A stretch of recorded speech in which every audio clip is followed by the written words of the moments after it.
എൻ്റെ പേര് ജിനു. ഞാൻ വായ്പൂരിൽ നിന്ന് വരുന്നു.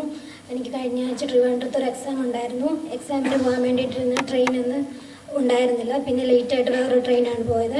അപ്പോൾ 10 മണിക്കാകുമ്പം അവിടെ സെൻട്രൽ ചെല്ലണമെന്നാണ് പറഞ്ഞത്. പക്ഷേ 10 മണി കഴിഞ്ഞു.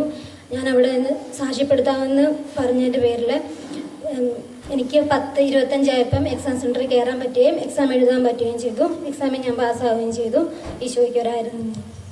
ദൈവത്തിന് നമുക്ക് നന്ദി പറയാം. യാത്ര ചെയ്യേണ്ട ട്രെയിൻ മിസ്സായിപ്പോയി. അടുത്ത ട്രെയിൻ പോയാൽ സമയത്തെത്തുക ദുഷ്കരം. ദൈവത്തിൽ വിശ്വസിച്ചു, ഞാൻ സാക്ഷ്യപ്പെടുത്തിക്കൊള്ളാം. ദൈവത്തെ ഞാൻ മഹത്വപ്പെടുത്തിക്കൊള്ളാം. 4 പേരുടെ മുൻപിൽ അല്ലേ, 50 പേരുടെ മുൻപിൽ അല്ലേ, 100 പേരുടെ മുൻപിൽ, ദിവ്യകാരുണ്യത്തിന് മുൻപിൽ സാക്ഷ്യപ്പെടുത്തിക്കാളെന്ന് വാക്ക് കൊടുത്തു. എത്തേണ്ടതിന് 5 മിനിറ്റ് മുമ്പേ എത്തിച്ചു.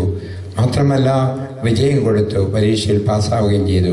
ദൈവത്തിന് ഇതുപോലുള്ള വിശ്വാസം, ദൈവത്തിലുള്ള വിശ്വാസം എന്ന് ഞാൻ സാക്ഷ്യപ്പെടുത്തിയാൽ, ഞാൻ എൻ്റെ ജീവിതത്തിൽ ദൈവത്തെ മഹത്വപ്പെടുത്തിയാൽ ദൈവം എന്നെ ഏറ്റുപറയും, എന്നെ രക്ഷിക്കുമെന്നുള്ള വിശ്വാസം നമുക്ക് ദൈവത്തിലുള്ള മഹത്വം സദാ കൊടുത്തുകൊണ്ട് ജീവിക്കാനുള്ള കൃപ ലഭിക്കട്ടെ എന്ന് ആഗ്രഹിച്ച് കരമുയർത്തി വന്ന് ദൈവത്തെ സ്തുതിക്കുക. Hallelujah, hallelujah, hallelujah, hallelujah, hallelujah.